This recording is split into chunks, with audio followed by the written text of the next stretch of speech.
This is Support is Sexy, episode 551, with Pia Silva, owner of WorstofAll Design. Welcome to Support is Sexy. I'm your host, Elayne Fluker, entrepreneur, author, and founder of Chic Rebellion Media. 5 days a week, Monday through Friday, I bring you inspiring women entrepreneurs who share their wins and lessons to help you take your business to the next level.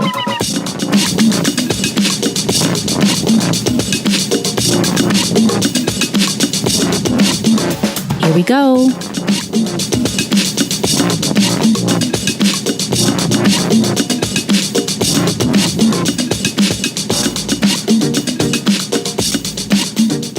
Hi, everyone. Welcome to a new episode of Support is Sexy. I'm so happy to have you here. You know, it just would not be the same without you. And today we are welcoming our guest, Pia Silva. Pia is the owner and co-founder of WorstofAll Design. And her company works with entrepreneurs or businesses that are, I believe it's 1 to 3 people in the business and their service businesses. So she's very specific about what kind of companies that they work with. And that's one of the things she talks about in this episode. When you're building your brand, the importance of specificity. She also talks about finding the golden nuggets wherever you are. There are many reasons that people might say no when you offer their services, and you don't have to worry about all those reasons. Just know that there are many reasons, a lot of them you might not ever know or be aware of. Also, she talks about how to price your products, and we go deep into this a little bit in this episode because I think pricing is something that a lot of us may struggle with here and there in our businesses. How to price, how to know that we're providing the right amount of value, not even how to know, how to be confident, right? That we're providing the right amount of value or value that we think is worthy of the price that we're charging. So we get into that a little bit and about the role that mindset plays into that. Also, Pia says people don't buy based on price. They buy based on expertise, value, and trust. She also shares with us how she went from being $40,000 in debt to having $500,000 in sales. And I don't tell you that for you to focus on the number, but to focus on a possibility. You can do it. Anything is possible. All right, so now I know you're going to enjoy this episode. Without further ado, Pia Silva. So Pia, thank you so much for joining us for an episode of Support is Sexy. I'm excited to chat with you. Oh, thanks so much for having me here. Of course. So our first question, when did you first fall in love with entrepreneurship? You know, I think I have been a lifelong entrepreneur. You know, I was the lemonade stand girl from very early on. And my best friend and I crushed it at Lemonade back when we were in like 5th grade because we knew the spots to go, and we literally set up on Broadway in Soho and knew we could charge a premium because of our location. So I still think about that today because that's what I'm still doing. Broadway and Soho in New York. So where, how did you know that that was the place? Just because it was so busy, or you grew up around there, or why that? Yeah, it was actually right outside her apartment. And you know, we just knew if we went right downstairs, even though it wasn't a very lemonade stand kind of situation, there were just so many people going by. And we knew to play up our cuteness as two, 10-year-old girls. And I remember we took a couple of lemons and made them into like a little fish. And people just like loved that we had like created this little fish. So we crushed it. Where do you think you got your entrepreneurial spirit from? Well, my dad works for himself. He's a CPA. And so I think I just always saw somebody working for themselves in my house. And then my mom was actually the elementary school teacher and then a principal. So she had the complete opposite life, but she still had that, summers off, lots of time to spend with her kids. And so I think I just really embraced that freedom and flexibility that I saw in both of their lives. And so when I looked at other people who had careers where they had to show up in certain ways all year round, I knew that was never for me. How would you describe yourself as a young person? Obviously entrepreneurial and knew how to hustle and find the right location, but how would you describe yourself overall growing up in New York? I was very independent kid. I have a younger sister, and my parents, when I think back, I can't even believe how much independence they really gave me. So at a very young age, I was taking the subway by myself. They really let me control how I did my schoolwork, never really checked up on me or anything, and really taught me. I remember at one point I asked them, will you pay me to get good grades? Like if you give me some sort of financial incentive, maybe I'll do better. I love it. And they were like, we're not going to pay you for that. You do that for yourself or you don't do it, but don't do it for us. And certainly don't do it for money. And that was a really lifelong lesson that they gave me there, because I had to learn, you do this for yourself, not for anybody else. What were your aspirations for when you got older? Did you have any idea? I mean, I had lots of ideas, but they all involved running things. So I used to say, and I knew even at the time that this was cute, like, I just want to be in charge of whatever I do. Mm-hmm. That's the only thing I knew. So I think at some point I wanted to be like a film director, but I think that really just showed that I wanted to be, managing a bunch of people, or somehow, having a vision and then executing it. Did you have any full-time quote unquote 9-to-5 jobs before you became an entrepreneur? I've never had a 9-to-5 job. No. Whoa, I love it. No. Good. No, I was just going to say, so how old were you when you started your first, not that your lemonade stand wasn't a real business, but your really first foray into entrepreneurship? What point did you say, okay, I'm doing this? Well, I started this business, I think I was 27. But the 4 years prior, I dabbled in a bunch of stuff. I did real estate for a little while, which is really your own business inside of a different business. I bartended. I did a lot of side projects, and then I bartended to support myself.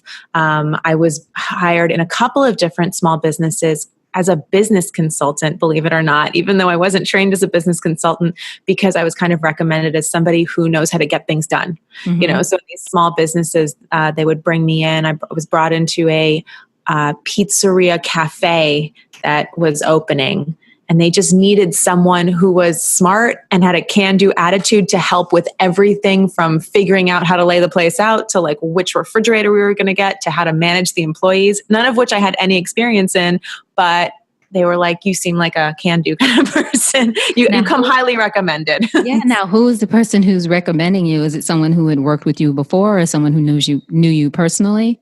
Just people that knew me personally. In high school and in college, I managed a lot of stuff. So in high school, I ran the business side of the yearbook. So I literally was in charge of getting together $40,000 for us to pay for the whole yearbook to happen. Mm-hmm. And I did that in a variety of ways. In college, I managed the dance company and I started a nonprofit, and I kind of used those to help each other. So I used the dance company to make money for the nonprofit. So I think the people have been around me, they just see that I'm always like, how can I make that useful? And, how can I make this thing happen over here? And I'm willing to do things that I don't necessarily know how to do. And I'll try it once, I'll try it and I'll figure it out. Right. You try it. And I would say you figure out what works and what doesn't work. Either way, you learn something. And either way, I'll just keep going until it works. So where did you go to college? Did you go to college in New York too? I went to Wesleyan University in Connecticut. It's a very small liberal arts school, which was really nice, especially because I like doing projects like this, because they really gave me a lot of freedom. There's like a committee there where you can apply to do things and they'll give you money. So that's how I got money to like put on these awesome parties and these awesome shows and like start this nonprofit. Like they were willing and ready to help me execute whatever I wanted to do. What was the nonprofit? Was that the dance company you were talking about? No, the nonprofit was in microfinance. So I studied economics in college and was really interested in microfinance for women abroad, in very poor areas. There's this whole philosophy that has proven very successful, that if you loan them small amounts of money, sometimes as little as $50 or $100, these women, usually mothers, will take that money and reinvest it into something and pay back their loans in record time. So these women were buying a sewing machine or a cow or like literally something that they could then reap an income from. And so I just thought that was so brilliant. And I'm getting goosebumps just even thinking about it now. So I started a nonprofit to raise money to just donate to microfinance initiatives in Nepal specifically. How long did you have that nonprofit? About a couple of years, my last year of college, and then the first couple of years out of Oh, this was college. while in, that's right. This was in college. They gave you money for Yeah, that, right? yeah. I mean, I used all the resources I could at Wesleyan to start the nonprofit. I capitalized on the fact that I was surrounded by a lot of rich kids who wanted to Mhm. do good, and I gave them a place to put their money. I love it. So, at what point then did you decide to, after you have these different jobs, bartending and doing some other business consulting, even though you hadn't fully had a business yet, but at what point did you decide to start teaching other entrepreneurs how to build their businesses? Well, first I started my own business. So, our company, WorstofAll Design, it started as me just looking for clients for my partner. So my then fiance, now husband, Steve, is a very talented artist and graphic designer, and he had been freelancing and I was freelancing. And at a certain point we said, all right, let's stop this. We're going to work for ourselves. I said, look, you are an amazing designer. You're not so great at the client management. Sorry, honey. And I'm going to come take over. And I bet you I could find these clients and I'll manage them. And you just do what you do best. Like you shouldn't spend your time worrying about the project management. That's something I can do. Mm-hmm. So that's how we started, just out of our apartment in Brooklyn.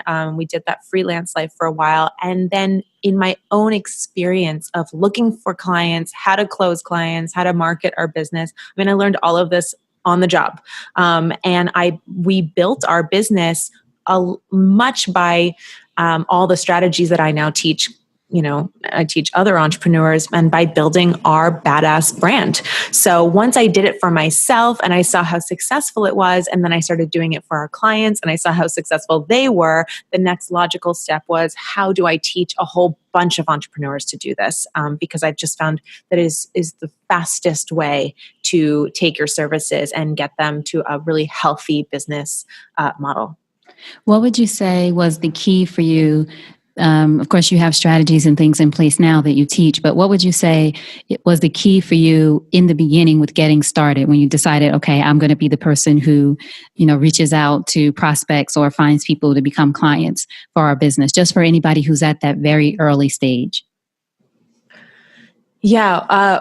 Gosh, I just hustled. I don't know how else to say it. Like we started, I had no idea what I was doing. I went to Craigslist to get clients. In retrospect, that's hilarious. Like people on Craigslist have no money, but we were doing whatever we could. We were just so happy to not be working for anybody else. And then I started networking because I didn't even know what networking, that was even a thing, until somebody I met on Craigslist invited me to her networking group. And then I thought I had found the answer, and I did that for a really long time. And then just over the years, being around a lot of different business owners, eventually hiring different business consultants, eventually taking a bunch of programs, I have pieced together all this information. And that's really another motivating reason that I turn around and try to teach it to people in a much more structured and easier, all in one place way to learn, because I wish I had had the know-how to buy something or read something or hire something that I have now created that would kind of show me a really clear-cut way to do it, because I had no idea. So don't do what I did. Like you don't need to do that. I would have gotten much faster in investing in myself in terms of either like some sort of consultant or taking some sort of, like online programs or something. They weren't really available when I started. It's much more prevalent now, but if I had known, if I could go to do it again, that's hands down, that's what I would do. Yes, and thank you so much for how you answered that. Well, you answered it honestly, I'm sure, but just the fact that you didn't know exactly how to start or where to start, so you started with Craigslist, which might sound crazy now, but just for everyone listening, I always try to make sure people catch things like that. The person didn't know where to start. You're successful now, but at that time, it was just like, okay, I'm going to start here, and then things start to come to you as you go along the way. Oh, yeah. And I'm a big proponent of looking for the golden nugget, no matter where you are. And I think for a long time, I was like, I was just trying things. And then every time I found something that seemed like it would work, I would just go, hands all in, like jump in. I used to go networking all day, every day, 6 days a week sometimes, for over a year, I did that because I thought that was the answer. I don't think that's the answer now, but I'm just trying to share how dedicated I was to trying to make things work, even when they weren't quite working. I was like, it's gotta work. It's gotta work. So, sometimes you do that and it doesn't end up working, and that's okay too. That's part of the lesson. Right. And did you come to the point with networking specifically, or what point I should say, did you, at what point did you decide or come to the realization that, okay, this isn't working, let me try something else? Was that through taking the courses or getting a coach or a counselor that you mentioned? Yeah, it was a combination of things. What really pushed it over the edge was that we ended up in debt and our business completely fell apart at one point. So I had to start doing things another way. But that happened kind of in conjunction with having worked with a business coach the year before, who encouraged me to start writing content, who encouraged me to start speaking on stages, even though I had horrible stage fright and had never spoken on stage before and felt like I had nothing to say. But he really pushed me to do a couple of these things. And so I was doing them. And even though I went into debt, after about a year or about a year and a half, I started to see the benefits of it, and I started to get the results of that. So they kind of happened simultaneously because I had been doing that work. I'd really been marketing. I didn't even really think of that as marketing, but I'd really been marketing online for a good year and a half. And in the speaking, so offline too, before I started to see the results from that work. And so when I started seeing that, then I realized how much more valuable that work was than the networking. But the networking, it did give me a lot. Like, I did meet tons of people that way. And I do encourage people to network in the beginning. I just don't see networking as a long-term strategy. I think it's playing a very small game. So it's a really good thing to do when you are literally first starting out. You have nobody in your circle. Like, you've never worked with clients before. Networking is the way to do that. But after that, doing marketing online is by far a much better use of your time. You mentioned that the business went into debt. I read that you went from $40,000 in debt. Is that what you're talking about? To $500,000 in sales in 12 months without paid advertising. Yes. Mm-hmm. So this was about 3 years into our business. We went into $40,000 of debt, which, it depends where you are coming from. That was an incredible amount of money to me. And it was not just a lot of money, but it was actually my credit cards being maxed out. So that was the extent of my credit. So that's why it was a pretty significant number, because I had no more credit, and I actually at the time didn't even know you could apply for more credit cards or ask them to extend your credit. I mean, I literally knew nothing about this. And then I also had spent all my cash. So I had nothing, and I was forced into a corner. Now, the benefit of my networking the previous few years is that I knew a lot of people. So the fact that I ended up in debt, despite having all these people around me who knew me and liked me, supposedly, I couldn't get clients. So what turned that around for us is that we really put ourselves through our own process, this Badass Your Brand process. We got super specific and focused about what we did, how we did it, who we worked for, our prices, and we got rid of this very generic same agency model that we had been copying from everybody else, and we really went full speed with our badass brand. So we build entire brands in 1 to 3 day intensives, and we only do it for 1 to 3 person service businesses. And it's so specific that all I had to do was educate my existing network of people who knew me and liked me, but weren't sending me business, and I wasn't closing. They all of a sudden became amazing referral sources. And so now that I had given them something really clear and specific, they all started sending me clients. Like, I was so easy to refer. So that's how I ended up making $500,000 in 12 months, just by letting people know what we did, because the badass brand method is that with that clarity and focus and expertise, you can actually pull referrals to you.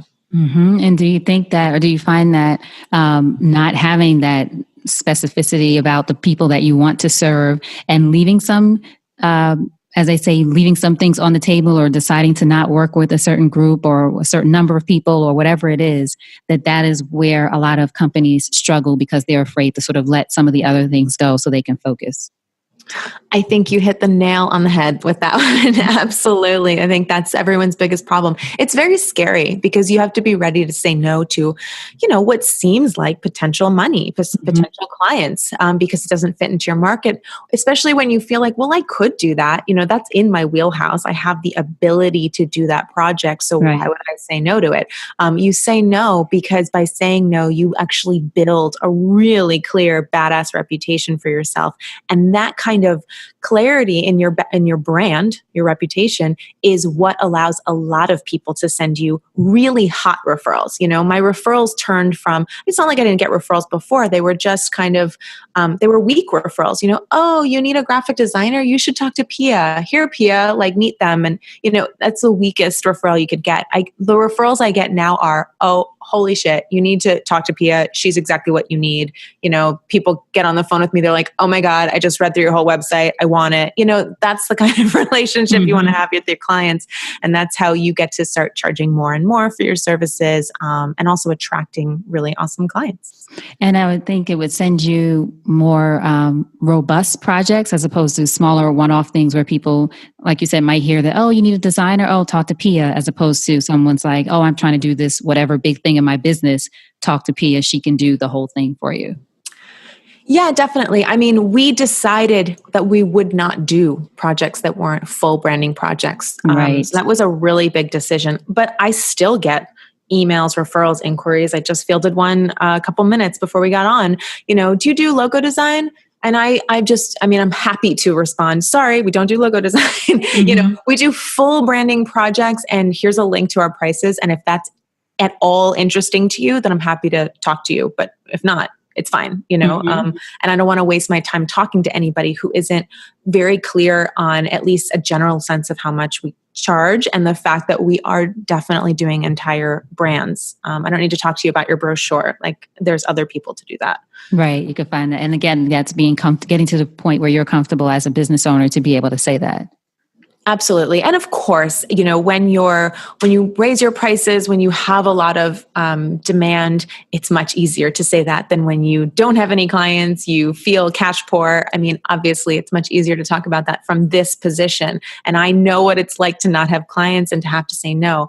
And I have had some in the past very scary moments where I did say no. One comes to mind. Early on in this process, I quoted a price, and the client came back and they wanted it for, I quoted 16,000. They wanted it for 13,000. And I just had to tell them, look, I'm not, I can take this stuff away and do it for 13, but if you want everything, it's got to be 16. And I had to get off that phone call and I had no money at that point. And it was very terrifying to say no to what is a lot of money, $13,000. And I did that because I said, I don't want this project at 13,000. It's a lot of work. It's more work than the 16,000 I'm quoting him. So I need to get at least what I charge, especially because I need him to know that this was not an arbitrary number. This came from somewhere real with real value, and there's real work to be done. And luckily, in that situation, a couple weeks later, he called me back and said, "Okay, fine, 16,000."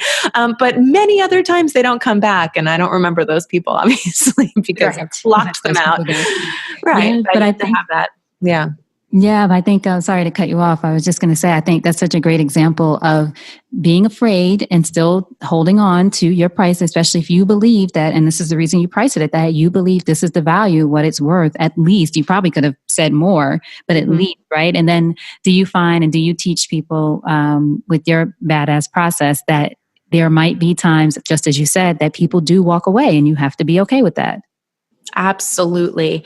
Absolutely. And you have to reframe your mind that when somebody walks away, it means they were not a good fit for you, Right. for whatever reason. If somebody says you're too expensive, it doesn't mean you're too expensive. It means you were too expensive for them, or that they didn't really want it, or a million other things. There's so many reasons. Just because somebody tells you you're too expensive doesn't mean that's the reason that they didn't hire you. Sometimes it's because you're not communicating your value well enough, but other times it's just because they have, they're getting divorced right now. Like, it has nothing to do with you. I can't even tell you how many times I've found out later on the real story behind what happened. And it usually doesn't have anything to do with you. But I think you made a good point, and I highly recommend that you need to genuinely believe in your prices, because if you charge something that you would be willing to take less for, then you're going to start questioning yourself when people don't buy, because the first thing you're going to do is, maybe that was too expensive, and once you start doing that, well, then all bets are off, because now you're not communicating any sort of confidence in what you're selling, because you don't have that confidence. And how can you possibly expect your prospects to have confidence in what you do if you don't? Now, how do you suggest that people, that your clients even think about pricing? I would imagine pricing is something that you help them with as well. How do how do you help them sort of figure out? And of course, all businesses are different, but for them to think about pricing from a value standpoint. Yes. So I probably too complicated to explain right now, but I do have this philosophy. I call it the 50-25-25 rule to profit and freedom. And it's basically a formula where you backtrack into the price points that you need in order to have a healthy business. And just like really quickly, the idea is you need to be making the money you need in 50% of your time or less. That means 50% of your working hours max by paid clients should get you the money that you need. So first, I use that formula to figure out what they should be charging on their projects in order to get to that healthy price point.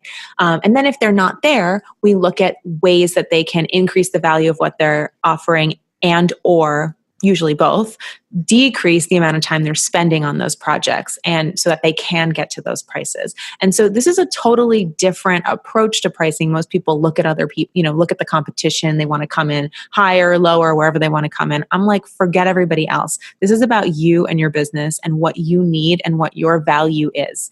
So that's my approach. And this way, and once you hit that price point, by the way, then you can keep increasing it. And that's what I'm all about. Like, keep increasing that price point so you can make more and more and less, because you're getting higher and higher prices, which increases your profitability.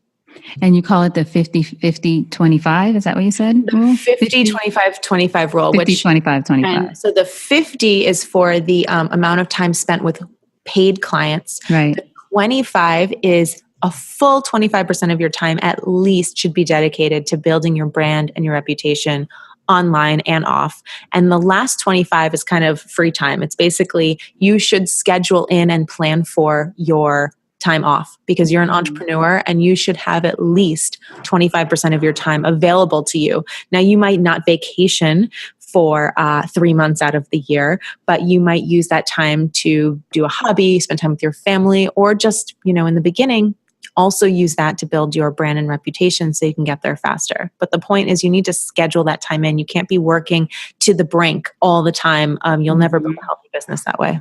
Right. You will burn out. I've been there before. So now tell us why you think, or do you think, I should say, that solopreneurs, speaking about pricing, may struggle to raise their prices? Because you mentioned that your goal is to help your clients, eventually go up and up and up. But some of us struggle with just even the idea of raising our prices. Oh, yeah. I mean, it's a common concern. And I had it myself too. It's scary because usually it comes from a lack of confidence that you're actually worth whatever that price is. So that's why I kind of recommend that you start at a price point that you feel really, really confident and good about. That if somebody were to say, oh, that's too expensive, you'd look at them like crazy-eyed, that's too expensive. No, you're cheap. Or like, this doesn't make sense, or whatever it is, but you would feel really comfortable with that. Get a couple of clients at that price and then raise it. I'm all about raising prices very quickly. So even if you need to start somewhere where it feels good, as soon as you get a couple of clients at that price point, you've basically validated that price point and you can raise it. There was a time where I was raising our brand up price $1,000 every single month. I would get 2 or 3 clients and then I would raise it again. And I just kept raising it. And I got it from $3,000 a day to $15,000 a day by doing that strategy.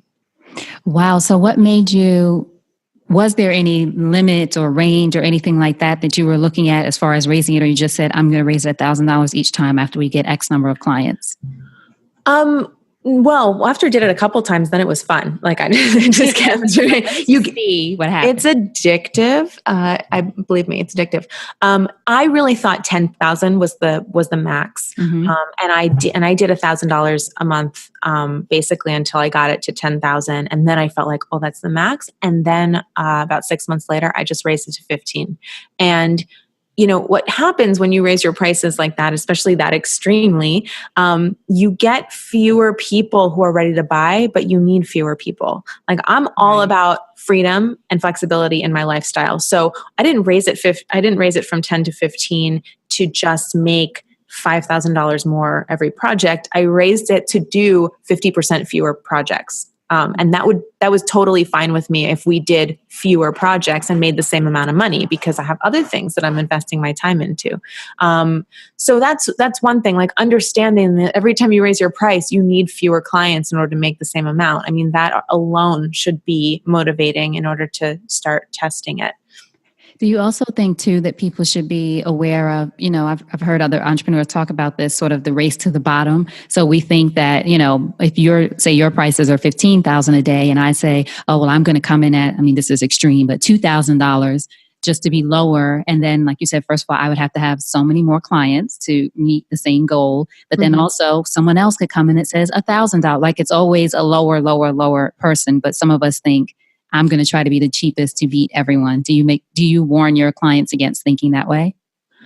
My clients know not to bring those kinds of ideas to me because they know that is the opposite. Don't do the race to the bottom. Not just that, it's just you. First of all, you'll never win that game, right? And also that suggests that people are buying based on price. If you're playing a pricing game, I mean, products is a totally different game. Like I work in services. If you're selling products, I think this could be a different conversation, but we're talking about expertise. So, you know, and your time, which is the most valuable thing you have. You can't play the game of nobody's going to come and undercut me because nobody's me. They might be them and they'll offer their, you know, you can go find people who will, I mean, I don't know if you can find people to do a brand in a day necessarily, but maybe in a couple of days, and they might charge $2,000. We're not going after the same clients at all. You know, like you can't look at it like you're competing with those people. In fact, I'm getting ready to launch a workshop where I'm going to teach a small group of small agency owners like ourselves exactly what our process is. So theoretically, I'm going to train people on our exact process, because there is no competition. You know, you guys are going to do it, and ultimately it's going to be how you do it. And even if you do our exact process, you're not going to do it like us, and you're not going to do it under our brand. You're going to do it under your brand. So I'm excited to teach a bunch of people this, because I'm like, people, you know, we charge $15,000 for a day. There are lots of clients out there who need $3,000 brand ups, $5,000 brand ups, you know, $8,000 brand ups. And I'm happy to train people to do those. Because I'm not going to do them, you know, and they should exist. So I think that's there's so much business to go around. And if you have that mentality and you focus instead all of your efforts, not on trying to compete with people, especially on price, but in spending time really making what you have valuable and awesome, and then actually marketing it so people understand how valuable it is, that is such a better way to spend your time. And it's way more fulfilling. And one of the things you mentioned or started to say, people don't buy based on price. They buy based on, did you say expertise? On value and expertise. Right, yeah. And trust. I mean, with expertise comes trust. People will pay more because they believe that they're going to get what they needed. It's very scary to spend a lot of money and then not get what you wanted. So the more you can build that trust and expertise online through your marketing, the faster people will spend more money with you. And I think it's great what you said too about like you're planning to teach or launching a webinar, is it? Or a workshop? It's going to be a workshop. It's going to be pretty intense. I mean, our process is pretty intense. So. No, but I just think it's great to mention, I wanted to phrase it properly, workshop, that you're teaching your exact process and not being afraid that, oh, if I show this, someone else will take it and do whatever kind of craziness people think. So for everyone listening, just to catch that, if you are thinking about, teaching part of your process or the whole process or anything like that, there's value in doing that too. And people, when they see someone like you who went from $40,000 in debt to $500,000 in sales, I want to know what that process is. I want to learn it from you. And if you were to say, oh no, I don't want to show it to anyone, that might be another opportunity that you're stepping away from. 100%.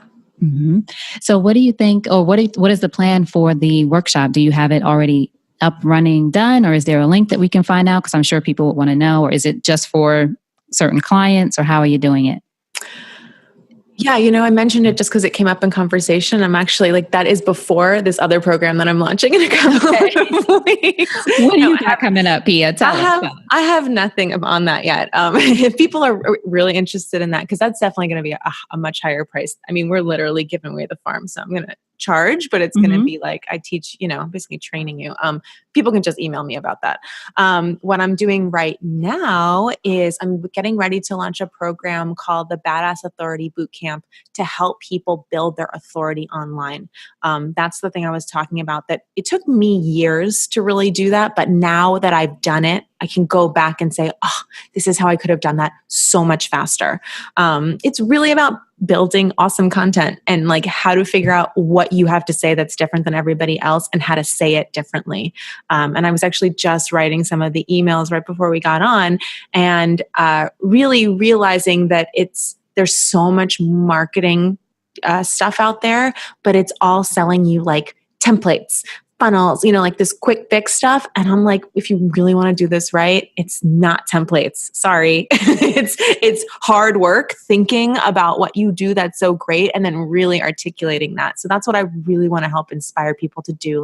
Do that deep work that might be more challenging than filling in a templated email, but it's going to really touch people and it's going to bring your people to you. And it's going to make you a better authority in your space because you'll have done the work to make yourself that authority even more. And is this what we find out at badassyourbrand.com? You can actually go to howtobuildabadassbrand.com. Okay. You can go to howtobuildabadassbrand.com. If you go to badassyourbrand.com, that's actually our program that helps you build your brand. This new thing I'm launching is taking that brand and building your authority online with it. So, there's branding and then there's marketing, and they're intertwined, but the branding is really the original part. It's what makes you badass. And then the marketing is how do I take that badassery and make sure a lot of people see it?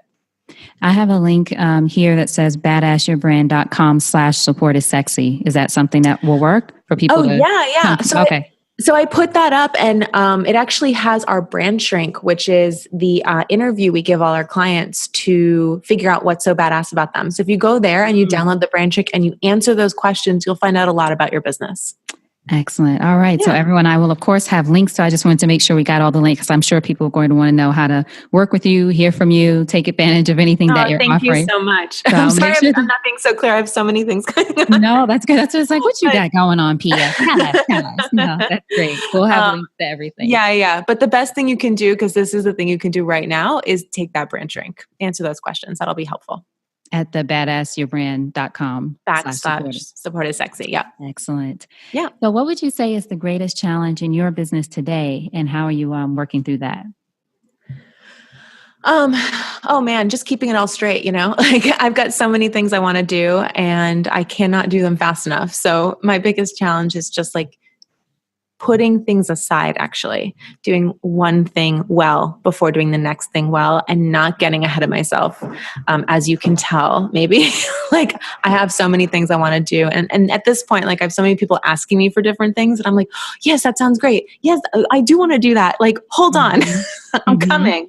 So I'm just trying to not feel overwhelmed by that really. And just to kind of take each day as it comes and really put thoughtful effort into each piece separately. I'm curious, what was the feeling like, if you remember, when you started to really feel like the business was successful, like, or that you were, because you've done a lot of different pivots as far as procedure or how you're going to do things or make things work. What was the moment like when you figured out, oh, okay, this is it, this is working, or say, when you hit that 500,000 in sales, or even when you were on your way? Just what is that moment like? Oh man, it was way before the 500,000. I mean, it was a few months into that.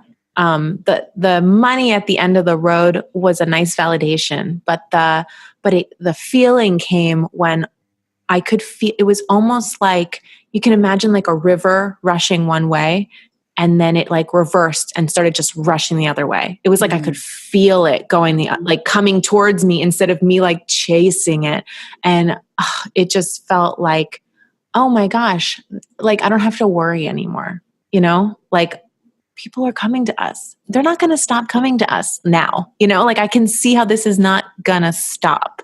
And that felt so good, because until then, for years, just terrified. Like no matter how many clients we closed, it was like, but where's the next client going to come from? We're never going to have another client again. Like I remember my husband making fun of me. He's like, you always think we're never going to have another client again. And that's how I felt until I really felt the tide reverse. Excellent. Thank you for sharing that. I wanted people just to, again, I like to make sure, try to give my listeners just different aspects of the journey, what it feels like when this happens, what it feels like when that happens. So just you having been through that, just to know what that moment can feel like is good to hear. Yeah, my pleasure. I hope more people can have that moment faster, because I know what a relief that is. Yes. And even just recognizing that moment before it becomes the big rush or river, even when things start to change direction. Sometimes I think I've been guilty of this, so head down and this is not working, I'm trying to make this work, that you don't realize, wait a minute, there are some things that are, changing direction and going the right way. You have to pay attention. So I want to mention that too. Yes, that's such a good point. So what would you say entrepreneurship has taught you about yourself as a woman? I love being a female entrepreneur. I really do. I've spent a lot of time in rooms full of men, especially in like networking places or just stuff like that. And I really enjoy, sometimes being in the minority in that situation. Maybe that is a minority feeling or not. I'm not sure, but I guess especially because I've usually been one of the youngest people in the room. So I'm young and I'm female, and here's all these old dudes in suits. And I'm like, yeah, like I got this. I know things you guys don't know. And that feels really good to me. So it's just felt like, it doesn't matter how old you are. It doesn't matter what, like if you're a man or a woman, like it's all on you to like figure it out, and you can do stuff that people might not necessarily think. And certainly people have looked at me and not thought I knew certain things that I did know. And then when they find out, the look on their face is priceless. So in closing, Pia, if you think over your life and career and you had the chance to thank only one person whose support was critical to you personally or professionally, who would that be and what would you say? Oh, well, hands down, it would be my partner and my husband, who has been my business partner this whole time, with me through thick and thin, has a totally different brain than I do, and is able to really put things into context. And where I'm very like goal oriented, like gotta get this, very hard on myself. He's always been there to say, whoa, take a step back. Like, let's look at all the things we've done. Like, we've done this before. We can do this again. It just is our efforts. So I take a lot of the lessons that he has given to me, and I turn around and I try to teach other people that. But a lot of it came from him. Sounds like you two have a good balance in your working relationship. Yes, definitely. So now tell us the ways that we can support you. I'll have links, all these links that we mentioned, but is there any place you want people to go to find out more or to reach out to you, social media, any of that good stuff? Yeah, well, you can find me on social media at Pia Loves Your Biz, B-I-Z. I'm on Instagram, Twitter, and Facebook. And I think, go check out that brand shrink at badassyourbrand.com/support is sexy. And also, if you want to join in on the conversation, I have a closed group on Facebook called Badass Your Brand. I think if you just search that, you'll find it. You can ask to join, where I do live classes. There's a lot of discussion in there. people, have this book, people have read that and they're always asking questions and I'm answering them. So if you really want to like engage in this stuff, that would be a great place to go. Excellent. You have your book. I have to link to your book as well. I had so many questions. I didn't get to ask about all of them. Good. No problem. I'll send you a couple of links. I don't want to overwhelm you. Thank you so much. Now, before you go, what's a parting piece of advice from you to our listeners about anything? Well, I think the deep theory around badassing your brand is really about not being afraid to be whatever is kind of special and unique about yourself, even if people don't like it or don't get it. And in fact, if people don't like it and don't get it, it usually means you're onto something. And that's the only way you can have raving fans, is if some people don't get it. It means you're saying something interesting. So my parting advice would just be, embrace that badassery. It takes guts to be a badass, but everyone can do it. It's just mind over matter. All right. I hope you enjoyed that conversation with Pia. To find out more about her, to find out what she's up to find out more about her courses and her free brand assessment that she offered to us, make sure you go to supportissexy.com. Go to that search icon at the top and just type in Pia, P-I-A. Her show notes page will pop up with links, resources, again, ways to get in touch with her and ways to find out more about those courses that she teased us about. Supportissexy.com and just search Pia. Thank you so much for being here. I appreciate you. At least I hope you know just how much I appreciate you. As I always say, it wouldn't be the same without you. Now, until we chat again, always remember, support is sexy and having it all doesn't mean doing it all alone. And I'll talk to you soon. Take care.